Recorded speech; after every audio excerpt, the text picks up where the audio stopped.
Lo humillaron frente a todos. Le dijeron que no servía, que no pertenecía, que en esa empresa solo contrataban americanos. Se rieron de su acento, se burlaron de su casco amarillo, viejo y marcado con un dibujo infantil que su hijo le había hecho antes de despedirse. Ese día, Elías sintió que su dignidad se partía en 1000 pedazos. Caminó hacia afuera cargando vergüenza, polvo y silencio. Nadie lo escuchó cuando advirtió que el muro de contención estaba mal diseñado. Nadie, excepto él mismo.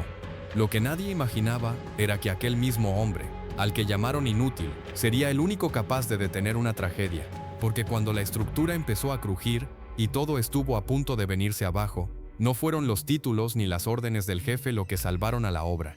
Fue la voz de aquel trabajador al que habían despreciado minutos antes. Una voz que, con un casco en la mano y un dibujo de sol como bandera, cambió el destino de todos. Elías Moreno llegó a la frontera con un solo tesoro en la mochila, un casco amarillo abollado, marcado por un rayón en forma de sonrisa que su hijo dibujó con plumón la noche antes de despedirse. «Para que no te olvides de que el sol sale para ti», le dijo el niño, abrazándole el cuello con los ojos brillando de fe. Desde entonces Elías lo limpia cada mañana como si fuera un altar portátil, su promesa de volver con algo más que palabras.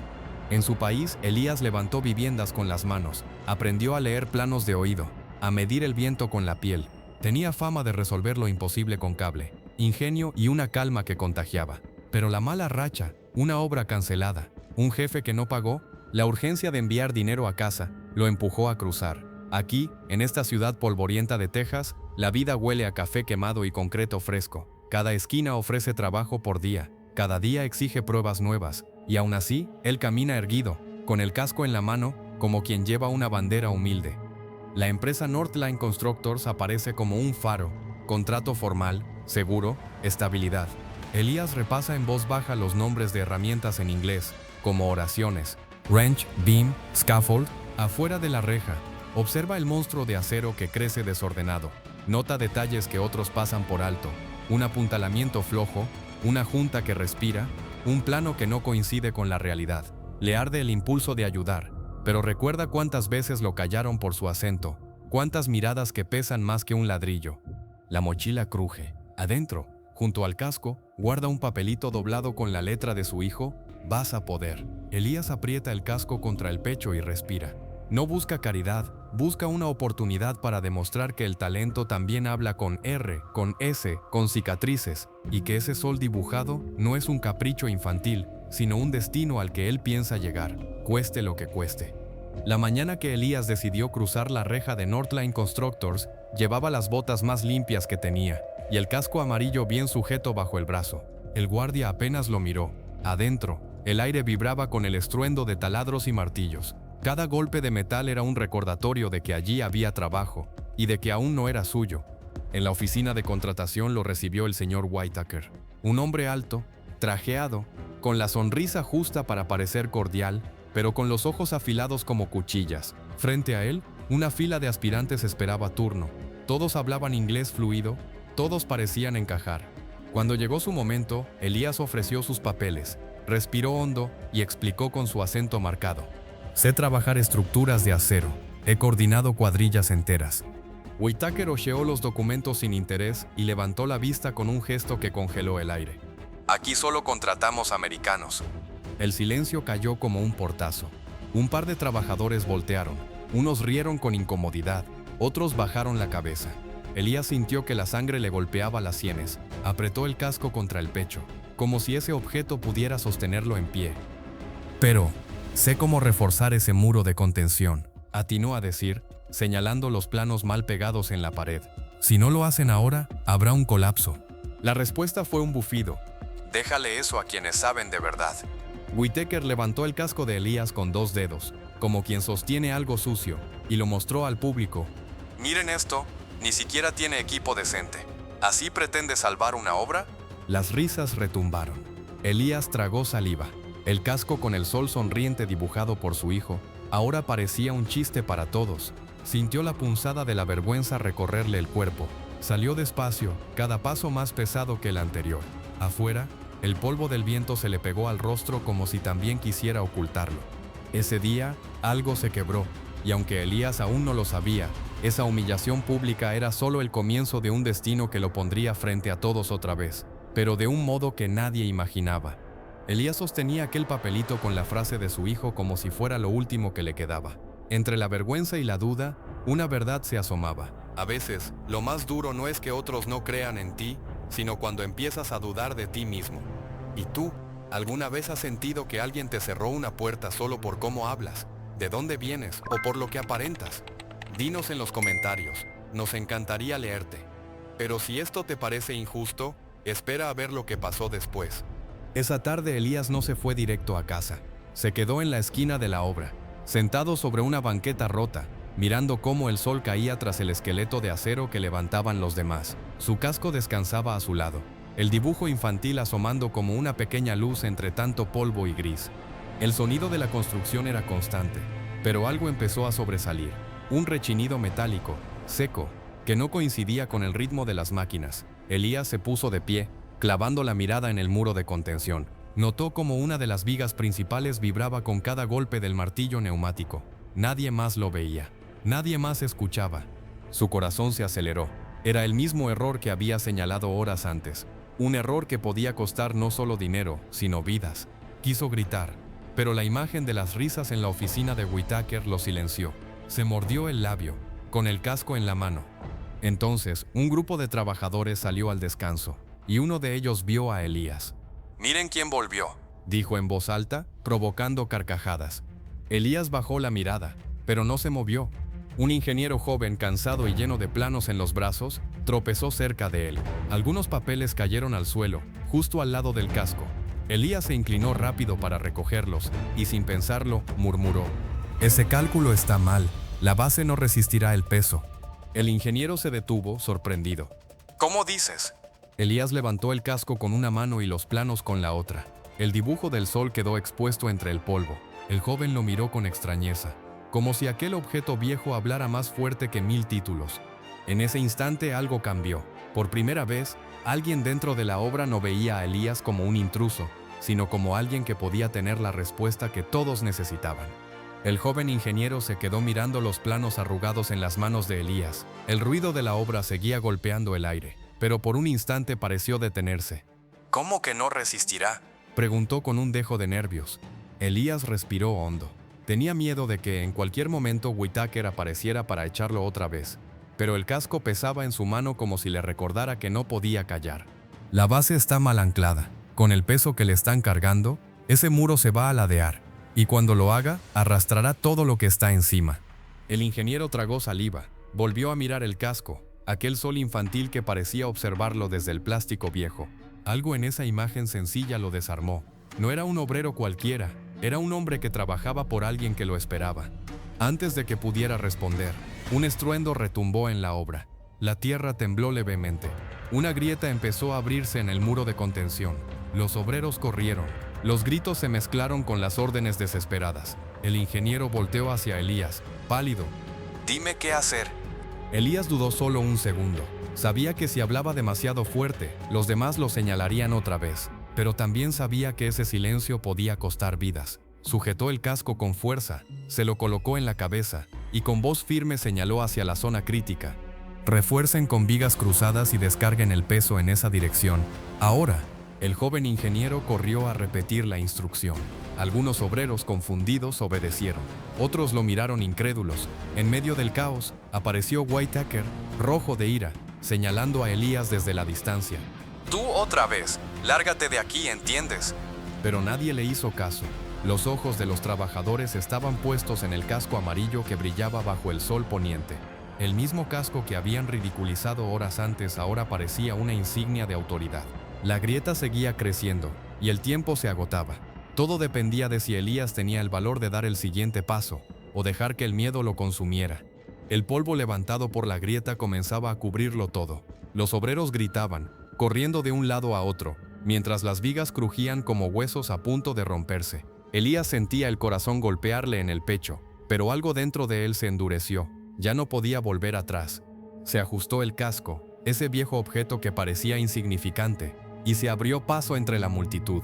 Algunos lo empujaron, otros intentaron detenerlo, pero él avanzó directo hacia la zona crítica. Con voz firme, que nadie había escuchado antes de él, gritó: «Si siguen cargando peso ahí, todo se va a venir abajo.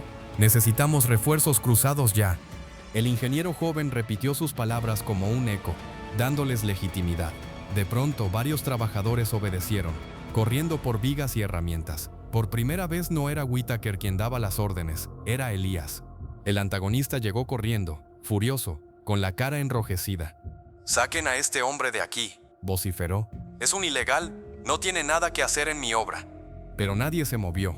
Los obreros, sudorosos y temblorosos, miraban a Elías con una mezcla de duda y esperanza. Uno de ellos murmuró: «Si no lo escuchamos, esto se cae encima de todos». Ese fue el momento. Elías lo entendió. Ya no podía retirarse. No podía volver a ser invisible. Si se callaba, la obra colapsaría. Y con ella, cualquier posibilidad de que lo respetaran algún día. Tenía que actuar. Se subió a una pila de bloques, levantó el casco con la mano y lo señaló hacia la grieta que crecía. El dibujo del sol, cubierto de polvo, brilló bajo el último rayo anaranjado del día. «Si quieren salir vivos de aquí, sigan mis instrucciones». Hubo un segundo de silencio total, como si la obra contuviera la respiración. Y luego, de golpe, las manos se pusieron en movimiento. Obreros corriendo, vigas colocándose, gritos de coordinación. Whittaker seguía gritando, pero su voz ya no mandaba. Elías había cruzado el punto de no retorno, y en ese instante, sin importar lo que pasara después, ya no era el hombre humillado de la oficina. Era el líder al que todos empezaban a escuchar. El ruido del metal ajustándose resonaba como un latido colectivo. Vigas reforzadas, obreros corriendo en perfecta sincronía, y Elías en el centro, dando órdenes con una claridad que sorprendía incluso a él mismo. Por un instante, pareció que todo estaba bajo control. La grieta en el muro se detuvo. El polvo dejó de levantarse. Los hombres respiraron con alivio. Algunos incluso sonrieron y se dieron palmadas en la espalda. El joven ingeniero levantó la mano, celebrando. «¡Lo logramos! ¡Está estable!». Elías bajó del montón de bloques. El casco, cubierto de sudor y polvo, parecía más liviano ahora. Escuchó murmullos entre los obreros. «Ese hombre nos salvó. Sabía exactamente qué hacer». Por un momento Elías sintió que el peso de la humillación empezaba a desprenderse de sus hombros. El dibujo del sol en su casco brillaba otra vez como al principio, no como un chiste, sino como un símbolo. Incluso se permitió cerrar los ojos y sonreír, pensando en la voz de su hijo: «Vas a poder». Pero entonces el silencio fue interrumpido por un estruendo seco, más fuerte que los anteriores. Todos voltearon. La parte superior del muro comenzó a agrietarse de nuevo, más arriba, donde nadie había revisado. El refuerzo improvisado había detenido el colapso en la base, pero no en la cima. Un bloque enorme se desprendió y cayó al suelo, reventando como un trueno. Los obreros gritaron y corrieron otra vez en todas direcciones. Elías sintió el corazón hundírsele en el pecho. Su aparente triunfo se desmoronaba frente a sus ojos. Whittaker, aprovechando el caos, alzó la voz con veneno. «Ven, por hacerle caso a este intruso casi nos mata a todos. Saquen a ese hombre de aquí de una vez». Algunos obreros, temblorosos, dudaron. ¿De quién era la culpa? ¿Elías los había salvado o había puesto en riesgo la obra? Elías, con el casco en la mano y el sol infantil borrándose entre el polvo, comprendió que el reconocimiento había durado apenas segundos. La esperanza se evaporaba y el vacío de la humillación regresaba con más fuerza que nunca. El caos se desató como un enjambre.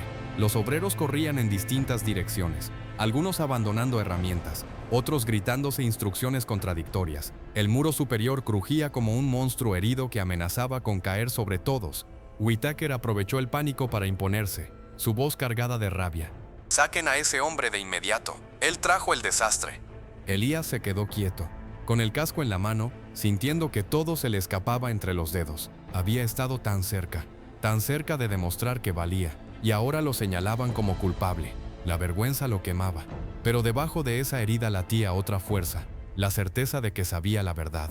Cerró los ojos un segundo, respiró profundo y escuchó, como en su tierra, el lenguaje de las estructuras, el eco metálico, las vibraciones del concreto, el silbido del viento atravesando huecos invisibles. Era un idioma que había aprendido con los años, un saber que ningún diploma podía dar.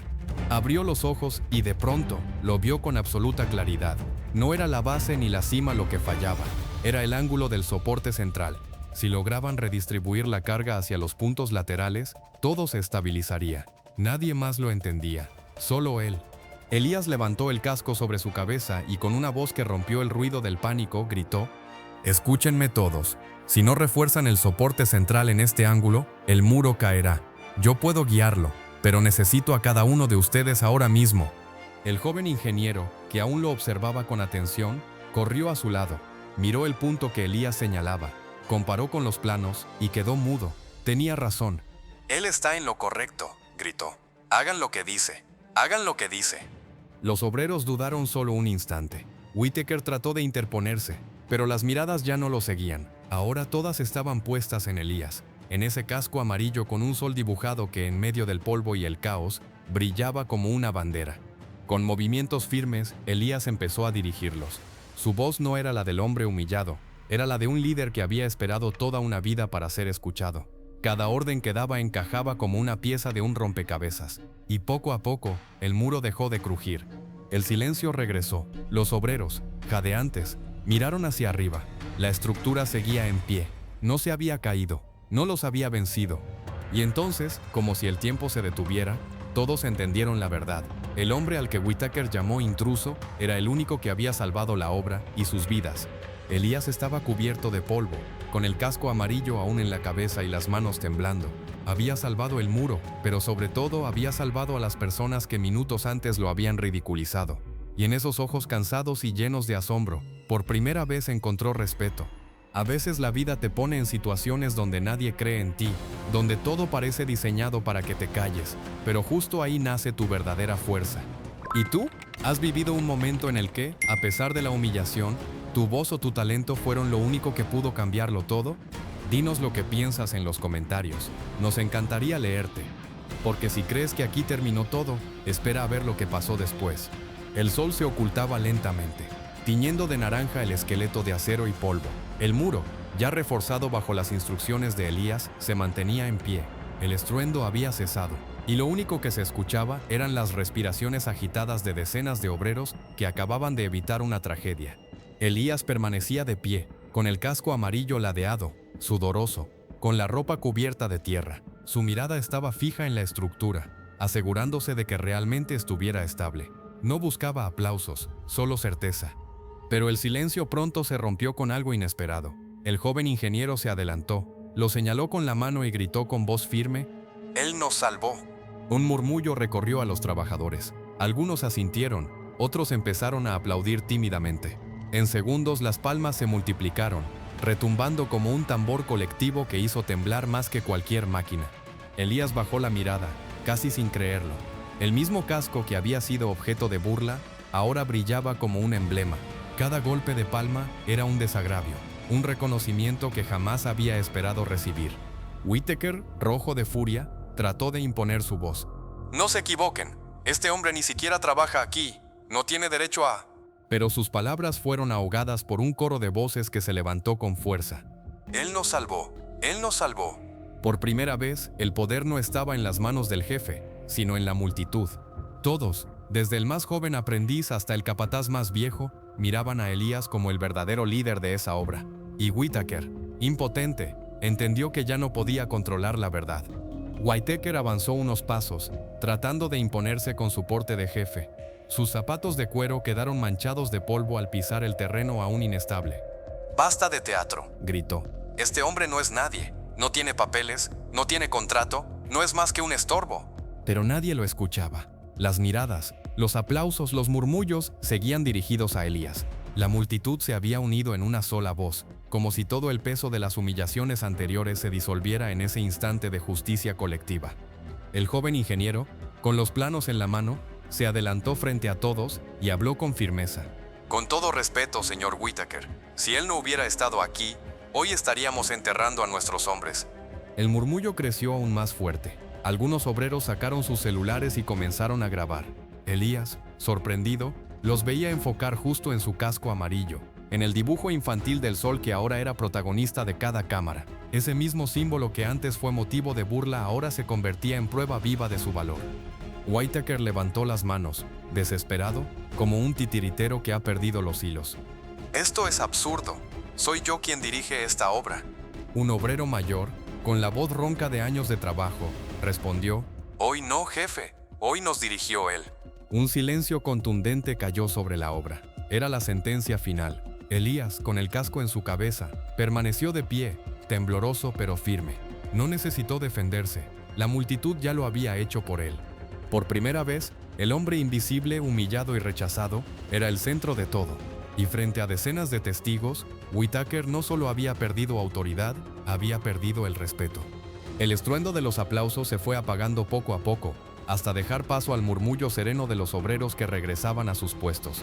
La obra seguía en pie, pero algo más profundo también había cambiado.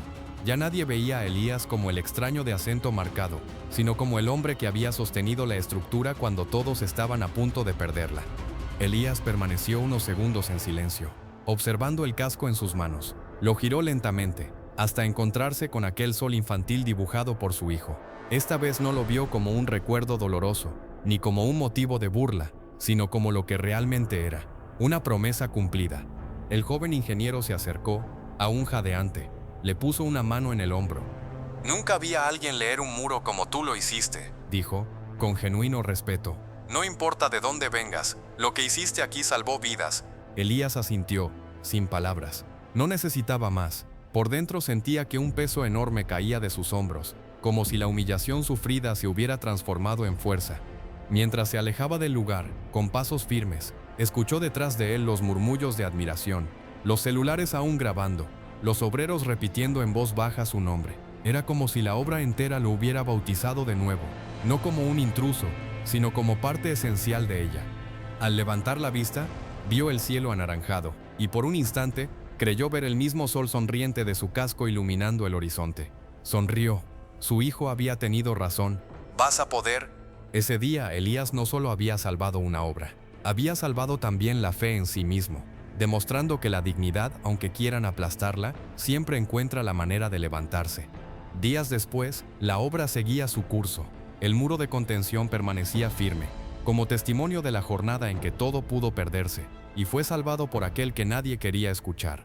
Elías caminaba entre los obreros, esta vez sin esconderse detrás del casco.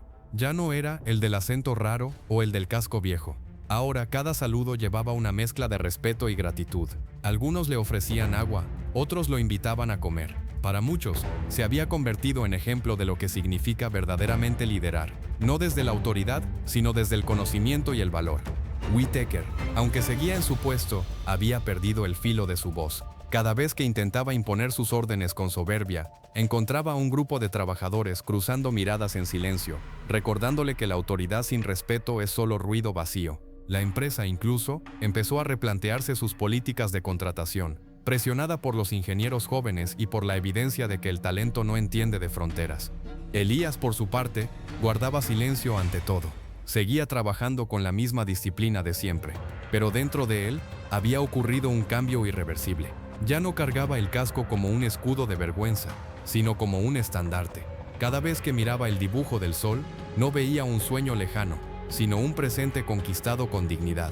Por las noches, en llamadas breves a su hijo, le contaba que las cosas estaban cambiando. No mencionaba aplausos ni cámaras, solo decía con serenidad: «Hijo, tu sol me acompañó, y sí, pude».